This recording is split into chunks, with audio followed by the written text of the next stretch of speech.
नमस्कार दोस्तों, स्वागत करता हूं आप सभी का आपके अपने YouTube channel DGS coaching classes में। तो आज के इस वीडियो में देखने जा रहे हैं क्लास 12 केमिस्ट्री का बहुत ही महत्वपूर्ण प्रश्न, जो कि आप इसे जानते होंगे, कोलराउस का नियम तथा इसके प्रमुख अनुप्रयोग। आप जानते होंगे कि ये प्रश्न कितना इंपॉर्टेंट है और देख सकते हो बोर्ड एग्जाम में हर साल आता है। ये पिछले साल भी आया था, मैंने इतना लिख नहीं पाया। 2025 में नहीं आया, लेकिन 2026 में आने के फुल चांसेस बन रहे हैं। ठीक है, बोर्ड एग्जाम में 100% आपके आएगा ये नियम, और इसके अनुप्रयोग कम से कम आएगा तो 4 नंबर आपको दे के जाएगा फ्री के। बहुत ही आसान नियम है बिल्कुल एकदम, और उसके अनुप्रयोग भी बिल्कुल आसान है। तो चलिए आज के इस वीडियो में इस अपने 4 नंबर को क्लियर कर लेते हैं। तो देखिए, कोलराउस का नियम तथा इसके प्रमुख अनुप्रयोग। ठीक है, मैं आपको थोड़ा समझा देता हूँ कोलराउस का नियम है क्या। देखिए, कोलराउस एक वैज्ञानिक का नाम है। इसमें देखिए कोलराउस का नियम को देखिए कोलराउस का नियम बिल्कुल आसान है। जैसे आपने छोटे बचपन में पढ़ा होगा कि 5 किससे बनता है, 2 + 3 से, मतलब 2 + 3 के योग से 5 बनता है। ऐसा ही होता है ना। तो उसी प्रकार से उन्होंने कोलराउस ने नियम दिया कि अनंत तनुता पर, अनंत तनुता आप जानते होंगे, अनंत तनुता मैं बता देता हूँ क्या होता है। देखिए, अनंत तनुता वह तनुता होती है जिस पे कोई विद्युत अपघट्ट पूर्णतः वियोजित हो जाता है। वियोजित मतलब जैसे कोई AgCl आपने कोई ले लिया विद्युत अपघट्ट, तो वो पूर्णतः वियोजित हो जाए, मतलब Ag+ आयन में टूट जाए और Cl नेगेटिव आयन में टूट जाए। तो ऐसी तनुता को हम कहते हैं अनंत तनुता। ठीक है, तो उन्होंने बताया अनंत तनुता पर किसी विद्युत अपघट्ट की मोलर चालकता, इसकी विद्युत अपघट्ट है और इसकी मोलर चालकता ΔM। ठीक है, मोलर चालकता अनंत तनुता पर, किसी विद्युत अपघट्ट की मोलर चालकता अनंत तनुता पर उसके आयनों मतलब धनायनों के Ag+ और प्लस ऋणायनों के, उसके आयनों के योग के बराबर होती है। तो उन्होंने क्या बताया, अनंत तनुता पर किसी विद्युत अपघट्ट की मोलर चालकता उसके आयनों की मोलर चालकताओं के योग के बराबर होती है। समझ में आ गया होगा। अनंत तनुता पर किसी विद्युत अपघट्ट की मोलर चालकता, मेरे साथ दोहराइए, अनंत तनुता पर किसी विद्युत अपघट्ट की मोलर चालकता उसके आयनों के योग के बराबर होती है। समझ गए होंगे आप। तो यही मैंने यहाँ पे लिख दिया है। ठीक है, देखिए ये मैंने यहाँ पे लिख दिया है, आप पढ़ लीजिए एक बार इसको। देखिए इसको, ये मैंने लिख दिया यहाँ पे। इस नियम के अनुसार अनंत तनुता पर किसी विद्युत अपघट्ट की मोलर तथा तुल्यांकी चालकता 2 प्रकार, मोलर तथा तुल्यांकी चालकता। आप मोलर चालकता लिख दो या तुल्यांकी चालक लिख दो। ठीक है, मोलर चालकता या तुल्यांकी चालकता, एक ही बात। तुल्यांकी लिखो यहाँ पे, तुल्यांक हो गया। तुल्यांकी चालकता उसके आयनों के, मतलब आयनों मतलब धनायनों के और ऋणायनों के चालकताओं के योग के बराबर होता है। ठीक है, चालकता तथा तुल्यांकी चालकता उसके आयनों के मोलर चालकताओं के योग के बराबर होती है। ठीक है, आप लिख दो। समझ में आ गया होगा आपको ये नियम। ठीक है, तो क्या लिखा, इस नियम के अनुसार अनंत तनुता पर किसी विद्युत अपघट्ट की मोलर तथा तुल्यांकी चालकता लिखो यहाँ पे, ताऊ मत लिखो, चालकता उसके आयनों मतलब ऋणायनों व धनायनों के चालकताओं के योग के बराबर होती है। ठीक है, समझ गए आप। अब देखो इसका उदाहरण मतलब क्या हुआ।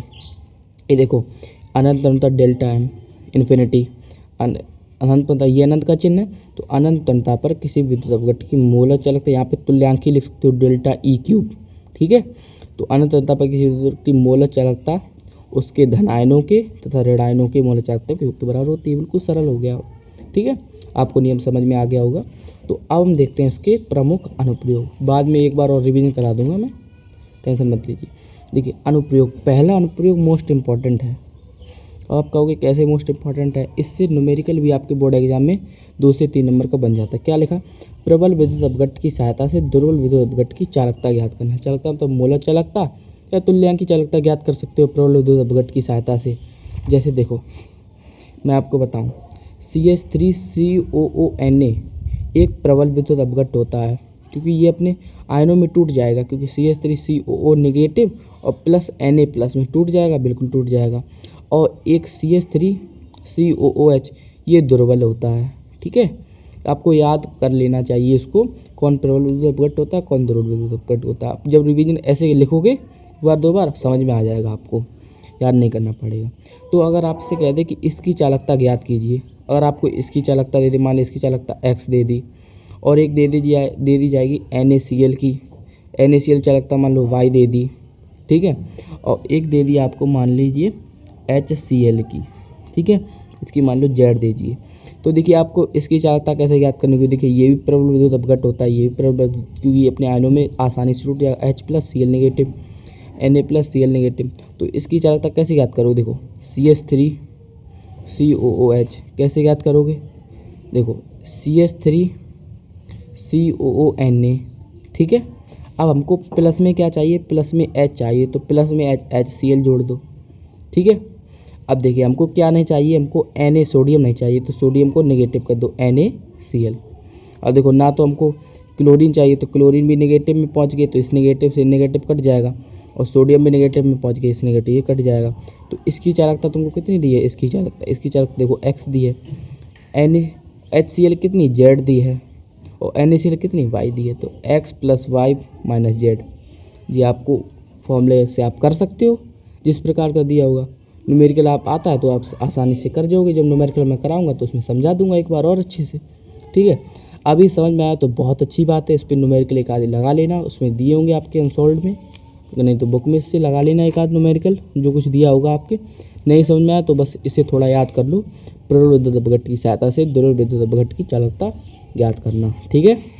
अगला देखो, वियोजन की मात्रा का गणना करना। आप वियोजन की मात्रा का गणना कर सकते हो। वियोजन की मात्रा का फॉर्मूला होता है, मैं बता देता हूँ आपको, C⁴/1 - अल्फ़ा। बस C मतलब होती है आपकी मोलरता, ठीक है, और अल्फ़ा आपका ऐसे निकलता है डेल्टा M से, मतलब मोलर चालकता बटे मोलर चालकता अनंत अनंतता पर। ये होता है फॉर्मूला। जब न्यूमेरिकल आएंगे तो आप कर लेना, ठीक है, बता दूंगा मैं आपको, न्यूमेरिकल कराऊंगा तब। अभी बस समझ लो, वियोजन की मात्रा का गणना करना। अब देखो, अल्प विलेय लवणों की विलेयता ज्ञात करना। अल्प विलेय लवण मतलब जो जल में कम विलेय हों, उनकी आप विलेयता ज्ञात कर सकते हो, वो कितने % जल में विलेय होंगे, कितने नहीं होंगे लवण, ठीक है, ऐसा मतलब होता है इसका। तो एक बार फिर से नियम समझ लो, क्या बताया मैंने नियम बताया, इस नियम के अनुसार अनंत अनंतता पर किसी विद्युत अपघट्ट की मोलर तथा तुल्यांक की चालकता उसके आयनों के योग की चालकताओं के बराबर होती है, ठीक है। समझ में आ गया। क्या लिखोगे, इस नियम के अनुसार अनंत अनंतता पर किसी विद्युत अपघट्ट की मोलर तथा तुल्यांक की चालकता उसके आयनों के चालकताओं के योग के बराबर होती है। समझ में आ गया, बिल्कुल आपको समझ में आ गया होगा। ये 3 अनुप्रयोग हैं, आपको आसानी से याद हो जाएंगे। आशा है आपको ये मेरी वीडियो पसंद आई होगी। वीडियो पसंद आई तो वीडियो को लाइक ज़रूर कर दीजिएगा, और चैनल पर नए हैं तो चैनल को भी सब्सक्राइब जरूर कर दीजिएगा। मिलते हैं अगली वीडियो में, तब तक के लिए धन्यवाद।